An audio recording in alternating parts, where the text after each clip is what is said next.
Greetings adventurers, my name is Kramer, and today we're going to talk about leg wraps, also called Viking leg wraps, also called Winingas, also called puttees. First, we're going to talk about why you should consider adding leg wraps to your adventuring attire if you don't have them already. Then we're going to talk a little bit about the history of them, specifically in the Viking and medieval period, and then I'll close with some tips about how to keep your leg wraps from falling off. To start, it's an opportunity to add some color and some texture to your garb. And because leg wraps are not something that are worn today, it has the benefit of being suitably weird. It's anachronistic to the modern eye, and that immediately places it in an earlier time period. Especially if you're just starting out with your medieval garb, your medieval costume, and you don't have a pair of medieval shoes, and you want to have that sort of long boot, sort of fantasy silhouette that we're also used to, leg wraps are a great way of accomplishing that without having to spend any money at all, unless you need to buy the fabric. Leg wraps also make it easier for you to move around. If you're using a pair of wider medieval pants, or you just have a pair of sweatpants that you're using,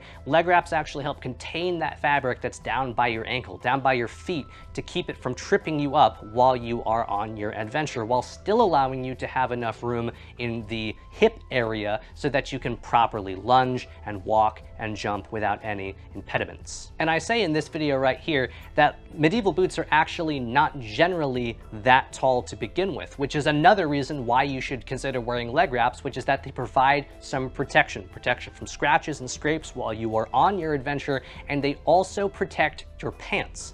If you're walking around, if you're kneeling, or you're kicking up mud or dirt, or just general wetness from the dew, leg wraps are going to protect your pants. They're going to keep you drier for longer, and they're going to make it so that you don't have to wash your pants quite as often. Leg wraps are also incredibly cozy. They provide almost this sort of like compression sock effect. They're not as tight as a modern compression sock, which I personally like because then my feet don't get too swollen, but they're very comfortable. They keep your feet compact, and they prevent your legs from swelling up too much while you are walking or running around all day. And all of these benefits come from just having two long strips of fabric wrapped around your legs. It is such an easy, cheap, and simple way to add a functional medieval element to your garb. I actually can't think of a reason why you wouldn't do it. And finally, the reason that I prefer wearing leg wraps, even though I have longer boots, is that they actually protect my legs from the boots. The way that I've designed my boots, they have a soft upper, so they don't stay up on their own, so I actually have to tie them to my leg with this leather cord. And that means that if the leather cord is too loose, the boots fall down, not good, and if the leather is too tight, it can actually start to hurt. So I don't tie my boots tight enough that they actually really hurt all of the time, but when you're walking around, your muscles are tensing and then relaxing. So sometimes when I take a step, the cord will cut into a part of my leg that is rather uncomfortable. So I wear leg wraps underneath my boots to give myself a little bit of an extra cushion and a little bit of extra insulation as well. The footage you're seeing right now is actually from a Patreon and YouTube membership exclusive behind the scenes video. It's about 30 minutes where I just show you how I edit an entire scene of B-roll. As you can see here, I actually have OBS running. You're seeing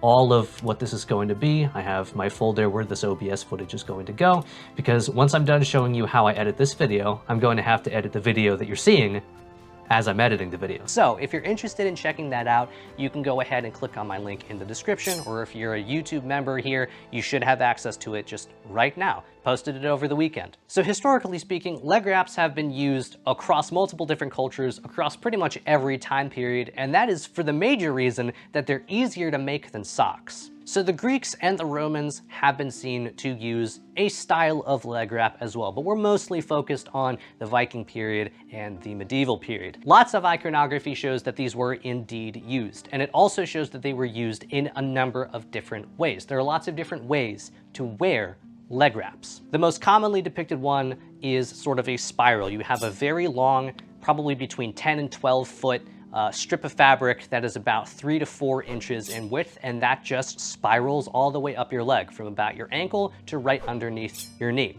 And there are lots of different ways that those are attached as well. They can be tied just at the top with a piece of cordage. You can just tuck the end of the leg wrap into itself and keep them up that way. You can also attach them with a small brooch or with a small pin, or you could go all out and wrap a cord over the leg wrap all the way up your leg. Another way to wear leg wraps is to simply have a wider piece of fabric that is the height of between your ankle and your knee, and you just wrap that around maybe once, twice, and then you tie that off. You could do the crisscross pattern, or you could have it just tied below the knee and right above the ankle. That is also something that we see in 18th century reenactment with long hunters or soldiers during the Revolutionary War. Leg wraps were being used all the way up until like World War I and World War II. At that point, they were called puttees, but they were standard issue for a lot of militaries at that time. Wool would have been the most common and the most helpful material to use for leg wraps, and so that's what I suggest to you, is to use wool or some sort of wool blend if wool is very, very expensive for you.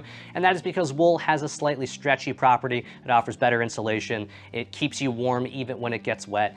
Wool is just the best option here. And you want it to be stretchy because that is going to help keep that wrap tight to your leg so that it doesn't come off too easily. Something like linen, I mean, it could work maybe in the summer. I don't really know why you'd wear leg wraps at that point though. Because linen doesn't have a lot of stretch to it, it's going to come undone very, very quickly.